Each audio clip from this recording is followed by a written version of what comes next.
নমস্কার সবাইকে। আমার একটি নতুন ভিডিওতে তো আজকে দেখাচ্ছিলাম জন্মাষ্টমীর দিনে সকালের কিছু মুহূর্ত। প্রথমেই গোপু সোনাকে দেখালাম, তারপর ওই যে ৫ রকম ভাজাভুজি করছিলাম।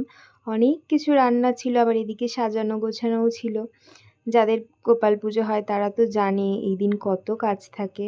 তো সব কিছুই করছিলাম, তাই রান্নার সব ভিডিও তো নিতে পারিনি। কিছু সব কিছুর মানে মুহূর্ত একটু নিয়ে রেখেছিলাম, তাই ভাবলাম সেটা সবার সাথে একটু শেয়ার করি। তো এই যে এখানটা খুব সুন্দর করে সাজিয়েছিলাম, আর এই যে বানাচ্ছিলাম নিরামিষ আলুর দম। এটা দেখতে যেমন আমিষ আলুর দমের থেকে অনেকটা সুন্দর এবং খেতেও ভীষণ টেস্টি।